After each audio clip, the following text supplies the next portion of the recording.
Marcos capítulo 10, verso 35.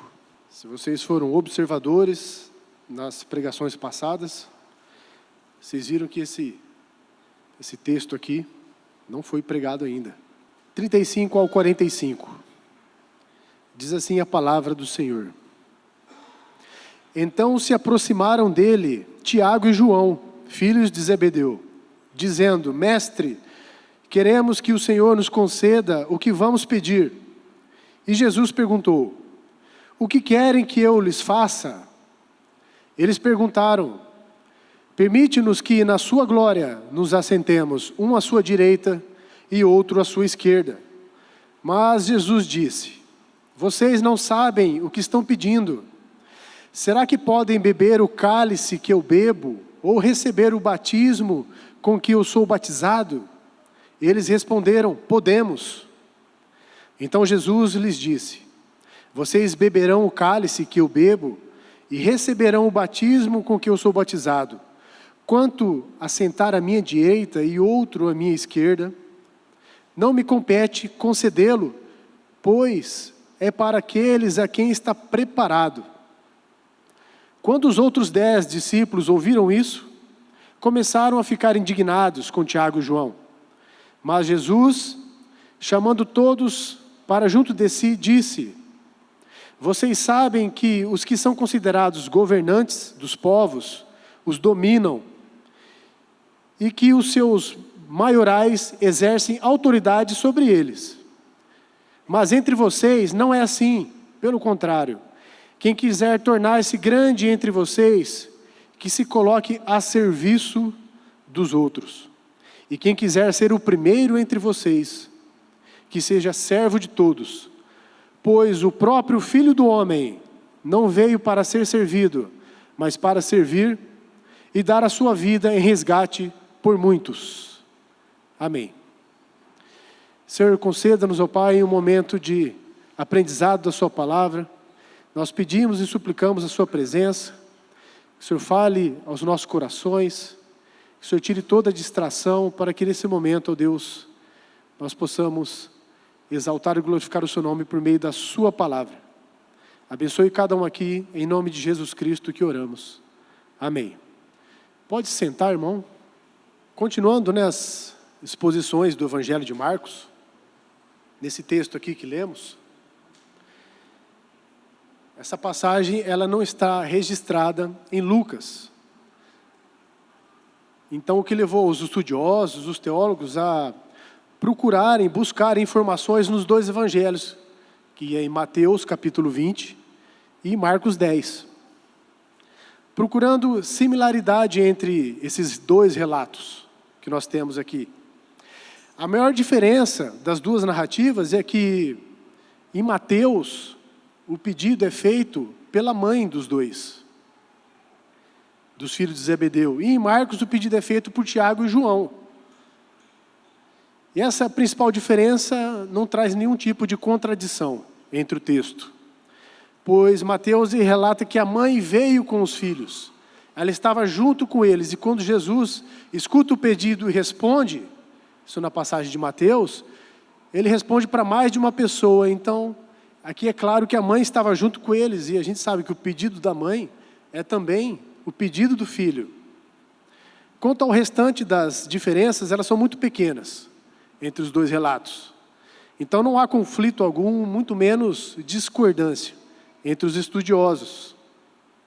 Essas diferenças pequenas, como será que podem beber o batismo com que eu receber o batismo com que eu sou batizado, que está aqui em Marcos, que nós lemos, e Mateus não tem.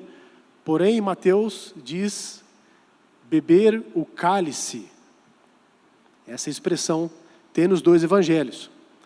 Outra diferença é que Marcos se refere pelo nome, Tiago e João, filhos de Zebedeu. E Mateus, em momento algum, ele chama os dois pelo nome. Ele diz, lá no verso 20, do capítulo 20, os filhos de Zebedeu. E no verso 24, ele vai se referir a eles como os dois irmãos. Então a semelhança, ela é notável entre as duas passagens. Só que existe aqui uma similaridade que eu queria destacar agora para vocês. essa já tem sido a terceira vez que Jesus Cristo anuncia para os seus discípulos, para aqueles que estão juntos, a sua morte, a sua ressurreição, que ele iria sofrer e que ele iria para a cruz. Os dois últimos anúncios de Cristo, da sua paixão, como nós chamamos, né, a paixão de Cristo, e as consequências disso.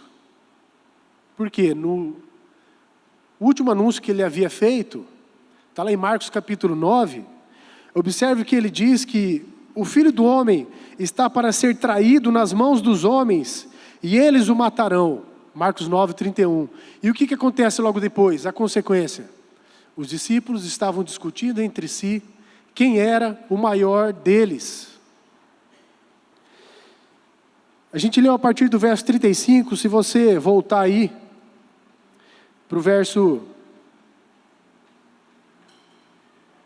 33, ele vai dizer: o Filho do Homem será entregue aos principais sacerdotes e aos escribas.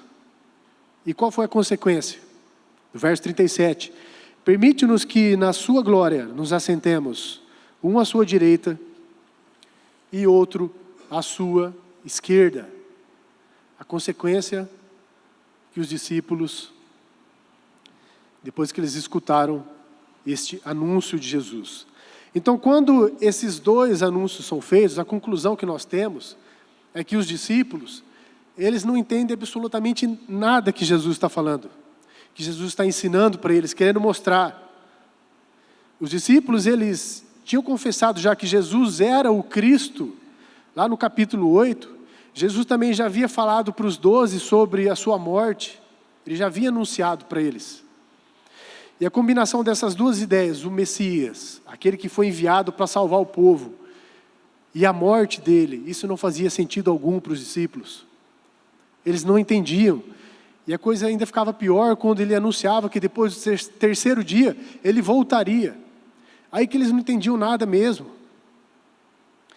E eles continuaram sem entender isso por um longo tempo, muitos dias depois, porque,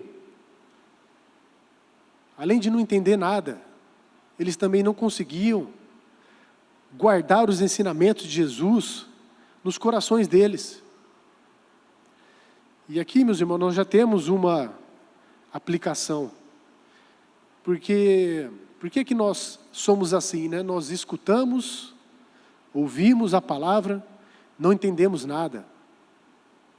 Nós aprendemos, nós lemos, e nós não conseguimos guardar as lições dos nossos corações. Por que será que nós não conseguimos aplicar as verdades do Evangelho que nós escutamos aqui, semana após semana, dias após dias, nos nossos corações? E o resultado disso é o que nós vamos ver agora, entrando nos versos. A partir do verso 35, nós vamos ver que os discípulos, Tiago e João, eles fazem um pedido egoísta. E aqui é o primeiro ponto da exposição. Vai do verso 35 ao 38. Observe que Tiago e João, aliados a Salomé, sua mãe, como está em Mateus, chegam diante de Jesus com um pedido egoísta. Eles querem preeminência na glória, eles querem tronos, eles querem holofotes para eles. Enquanto Jesus estava percorrendo um caminho de renúncio, ele estava indo para Jerusalém, e nós sabemos o final da história. Ele segue com um pedido ambicioso para Jesus. Eles pedem sem discernimento algum, eles não tinham entendimento. E ainda o pior, eles pedem pelo motivo errado. A oração, meus irmãos, Hernandes Lopes vai dizer que ela não é um cheque em branco para você preencher ali qualquer valor que você quer. Ou seja, você não pode orar o que você quiser para Deus. A própria palavra de Deus diz isso lá em Tiago capítulo 4. Ele vai dizer que muitos pedem e não recebem por quê? Porque pedem mal. Tiago 4, verso 3. Então, vários são os motivos a ter levado Tiago e João a buscarem essa glória pessoal para si. E um deles, logicamente, fica claro aqui que foi o desejo da mãe deles, que estava junto com eles. Salomé, ela estava por detrás do pedido. Isso é claro na passagem de Mateus. Outro motivo também é um entendimento errado acerca do reino de Deus. Porque eles estavam pensando que Jesus seria um rei comum e teria toda aquela cerimônia de festa para um rei. Era isso que eles tinham na cabeça, um rei terreno.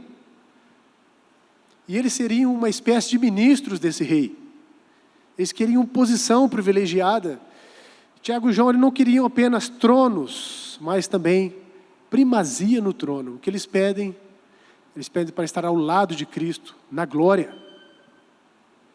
Então Jesus corrige essa noção errada que eles têm, ensinando que o reino de Deus não é de caráter político, não é de posição, mas sim é de caráter espiritual.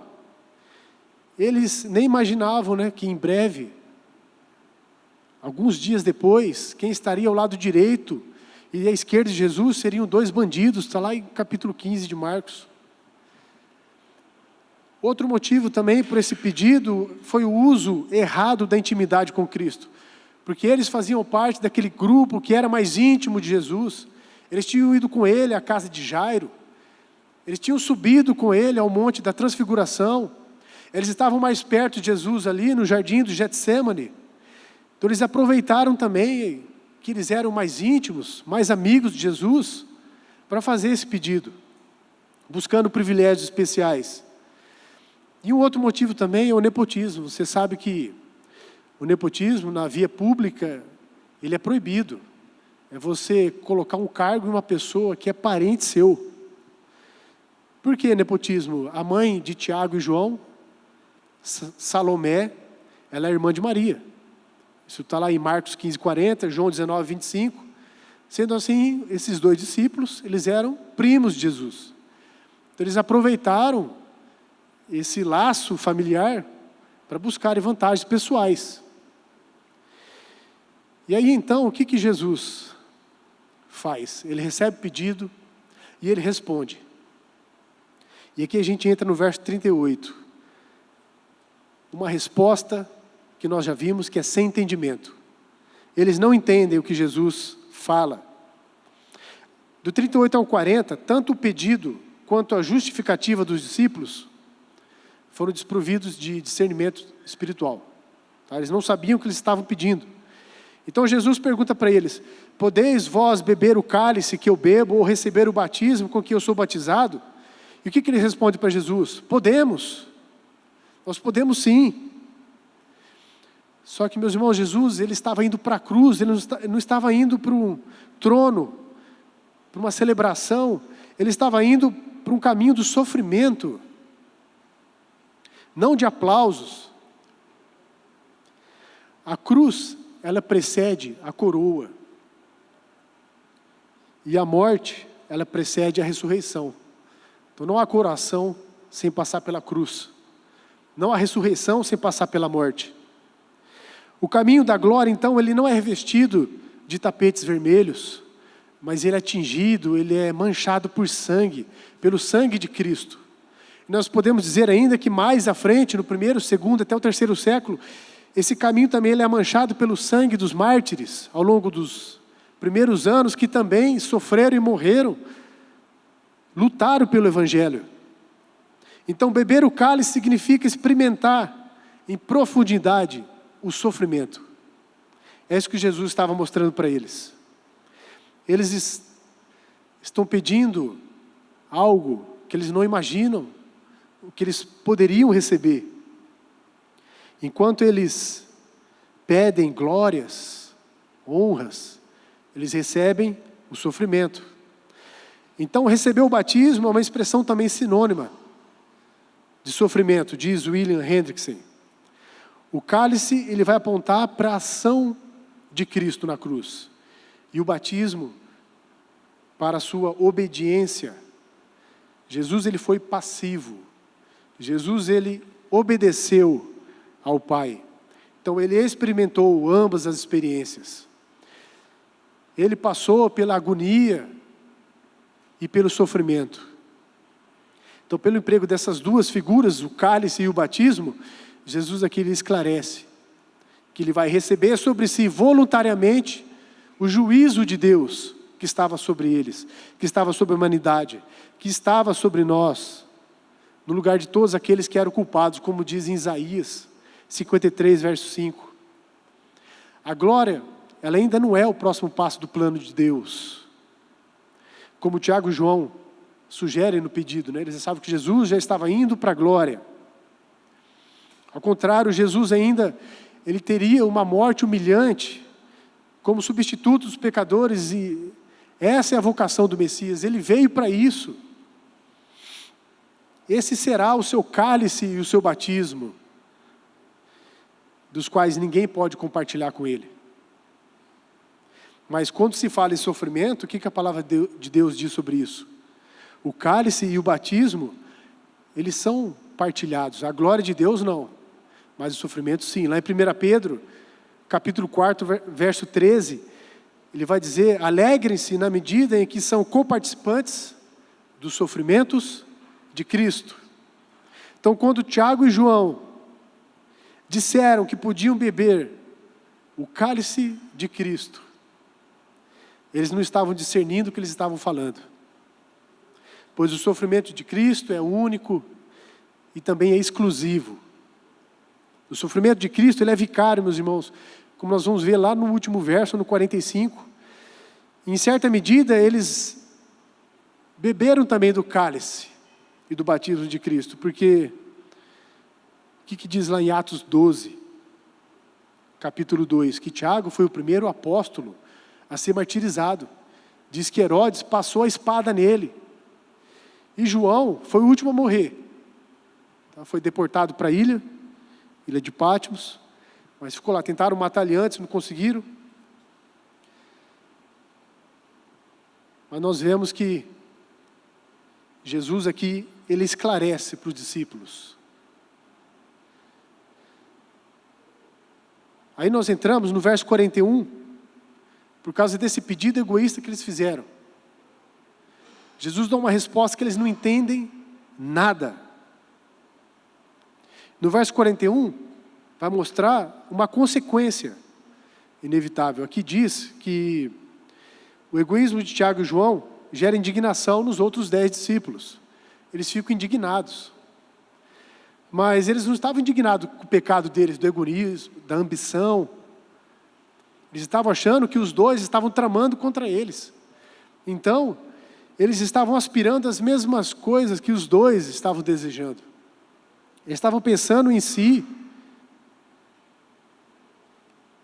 A decisão e a reação que os 10 tiveram não foi melhor do que a dos 2 discípulos.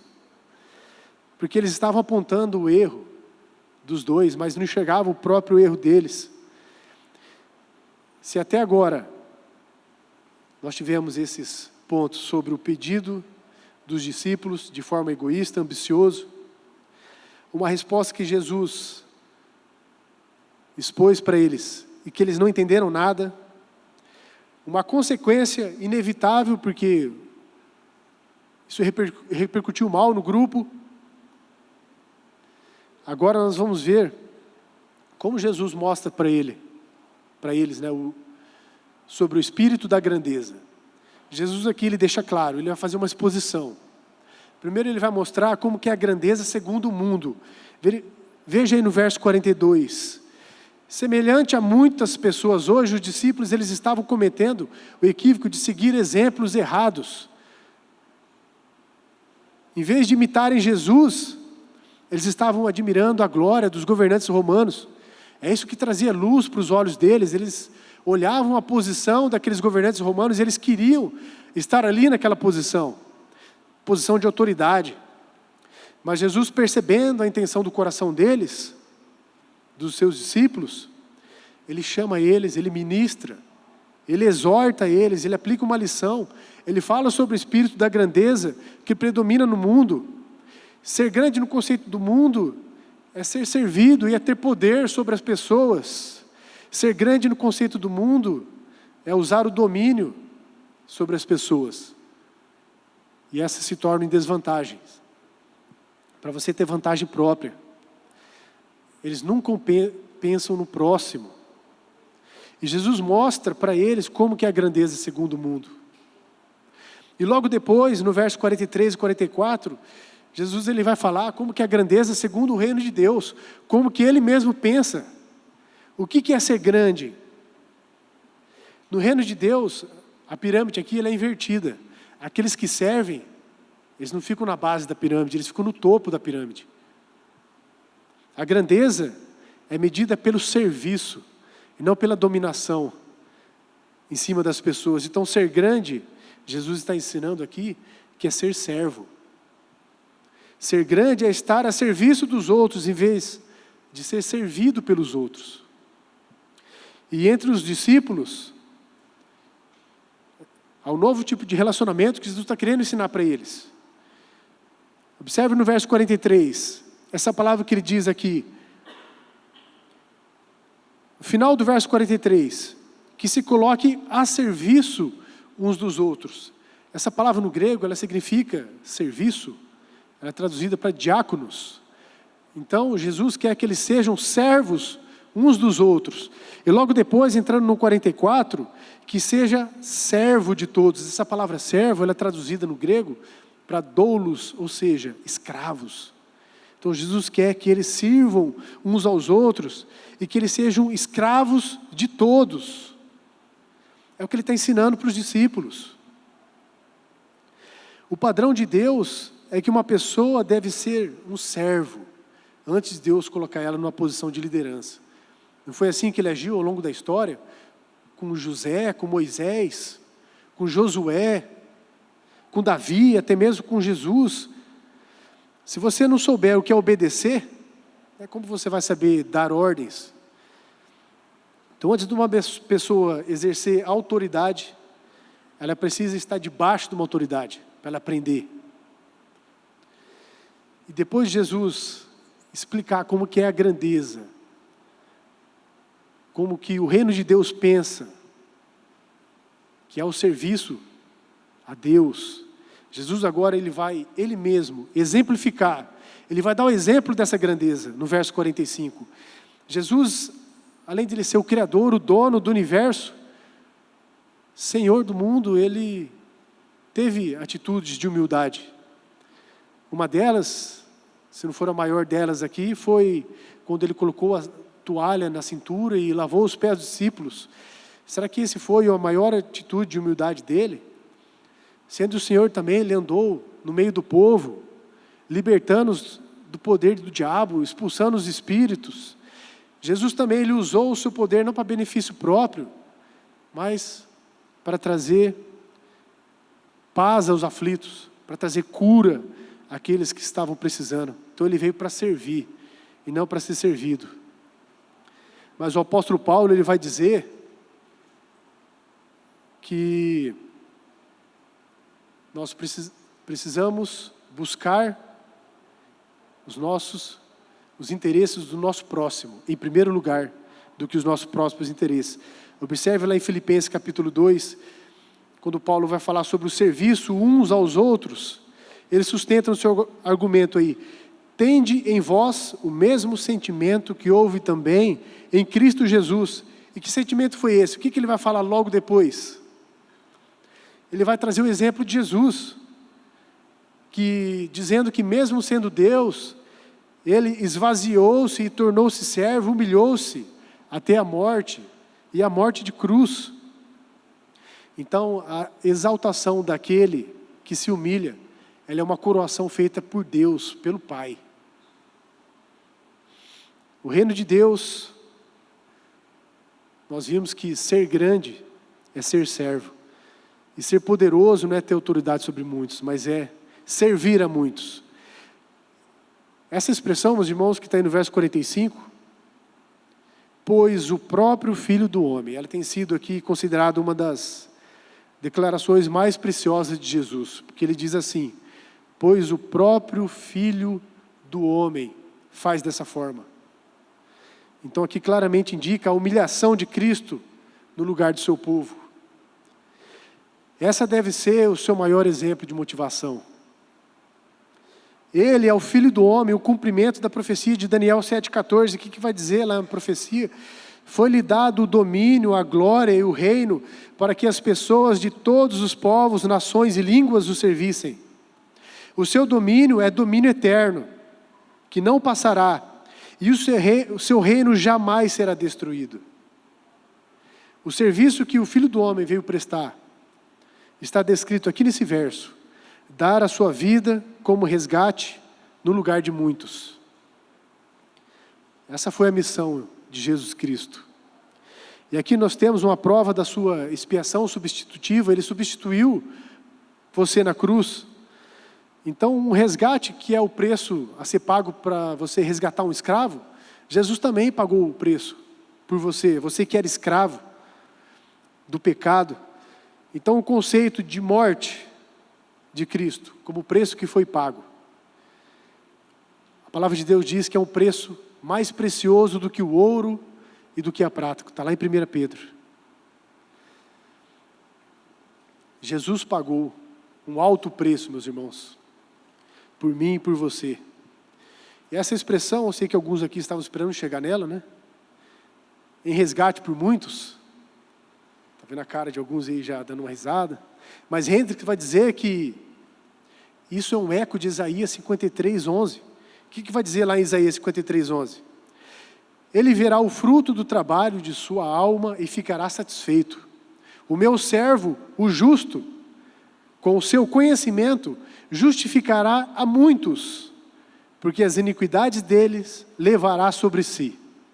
Amém. Cristo, Ele os resgata do quê? Da maior predição possível, da maldição de Deus sobre o pecado. Cristo resgata o ser humano disso. E o que Ele concede? O maior benefício possível, que são as bênçãos de Deus sobre sua alma, o seu corpo, e isso é eterno, que é a salvação. Lembramos aqui que essa expressão em lugar de muitos, ela não fala que em lugar de todos, mas em lugar de muitos. Será que a palavra de Deus fala alguma coisa sobre isso? Vamos ver aqui Isaías 53:8. Foi ferido por causa da transgressão do meu povo. Mateus 1:21.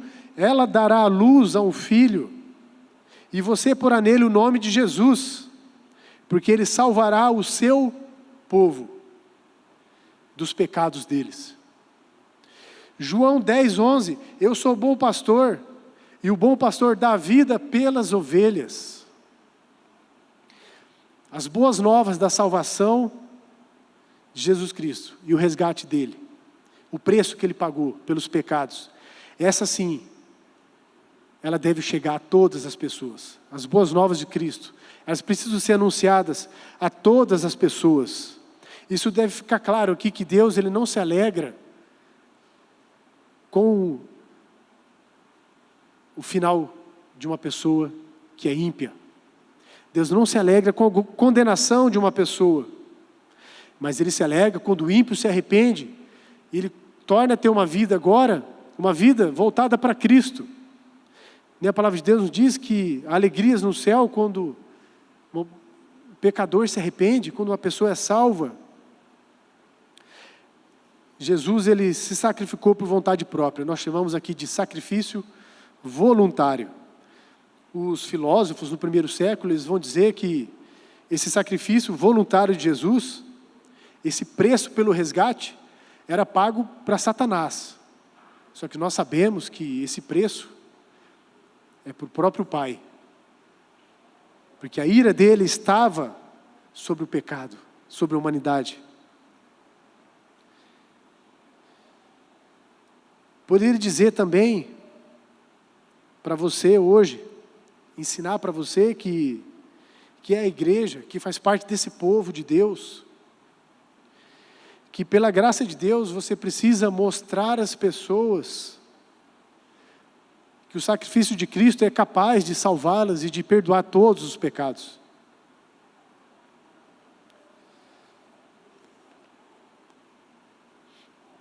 E eu queria contar uma história para você, já concluindo aqui. Um jornal americano chamado New York Times, acho que todos conhecem. Foi publicado um artigo aqui, que eu não vou falar o nome dele em inglês, mas traduzindo chama Felicidade 101.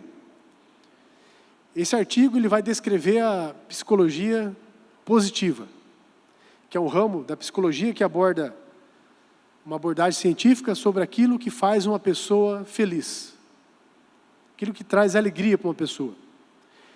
E nós sabemos que já há muitos séculos, né, os filósofos gregos, eles trazem um seguinte pensamento que chama hedonismo, que é você buscar alegria em coisas que te trazem prazer. Prazer para si mesmo. Qual que é o problema do hedonismo, né? As pessoas elas ficam viciadas no prazer, elas buscam mais e mais, elas nunca são satisfeitas. E elas sempre vão buscar aquilo que traz prazer para elas mesmas. Segundo o artigo publicado, para você ser feliz, as pessoas elas precisam buscar atos de bondade, como, por exemplo, ajudar os necessitados. E o objetivo dessa pesquisa é que existem melhores maneiras de você ser feliz, né, não sendo tão egoísta assim. E os resultados é que, comprovado, né, que você vai ter relacionamentos íntimos, melhor, amor, você vai ganhar mais sentido para a sua vida, isso tudo foi comprovado, tá, nessa pesquisa. O pesquisador aqui aponta também que uma vida de serviço ao próximo vai trazer um certo senso de sentido para a sua vida, para a vida da pessoa. Ela vai se sentir útil, ela vai sentir que ela tem valor, ela vai perceber que ela tem uma vida que importa. Então isso é usado na terapia, na psicologia, no tratamento de pessoas que estão sofrendo com tristezas profundas, depressão. Então essa é a psicologia positiva. Só que Tim Keller ele vai dizer o seguinte, preste atenção nisso. Se eu levo uma vida de serviço ao meu próximo, pensando em me fazer feliz, me satisfazer, eu não estou vivendo de forma abnegada. Viver de forma abnegada é você viver para o próximo. Eu não estou agindo com bondade com os outros, porque eu estou pensando em mim mesmo. Mas aí o que eu devo fazer então? Se eu procuro me satisfazer, eu sou egoísta. Se eu penso em agradar o próximo, eu também estou sendo egoísta. Meus irmãos, essa é a conclusão dessa mensagem. Nós não podemos fazer absolutamente nada.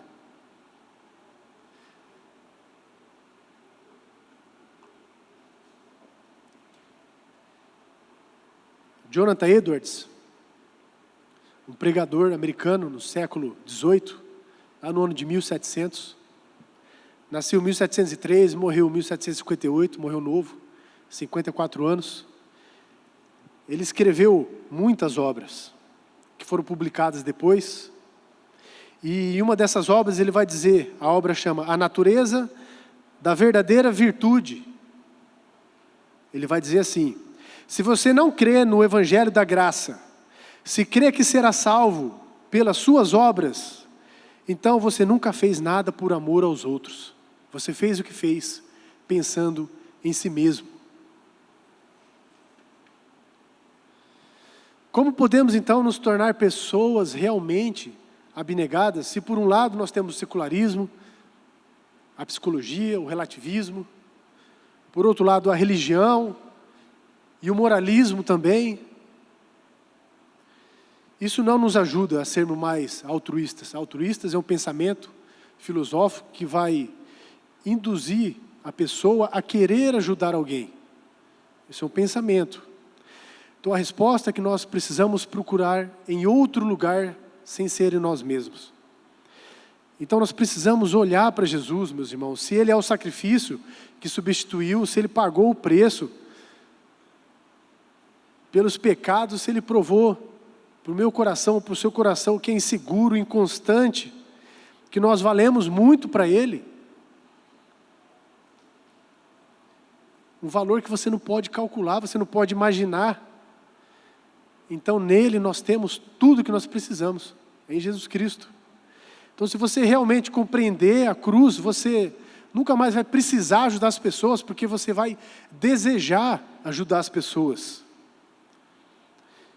Para você ser semelhante àquele que tanto fez por você, aquele que sacrificou, que entregou a sua vida, e para que Ele tenha prazer em você, Então, somente o Evangelho vai fornecer para você a real motivação para você ter uma vida viver de forma altruísta. Então, não deixe os outros pensamentos influenciar você. Não deixe os outros pensamentos mover a sua vontade, mas olhe para o Evangelho em primeiro lugar. Esse sim deve ser a sua motivação. O louvor pode subir aqui, eu queria encerrar com uma ilustração.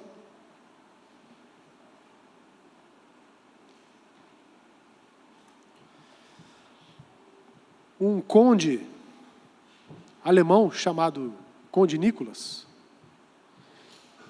ele passou a sua vida inteira distribuindo a sua fortuna com os necessitados. Isso lá no ano de 1700 também, século XVIII. E o que motivou ele a fazer isso? Quando ele tinha 19 anos, fazendo parte aí para completar a sua educação, o pai dele a família, né, havia enviado ele para conhecer todas as capitais da Europa. Isso era comum para esses condes, né? Eu pedi isso para o meu pai, mas ele não me escutou na época. Mas o conde, numa dessas suas viagens, conhecendo todas as capitais da Europa, ele se depara numa cidade alemã chamada Düsseldorf.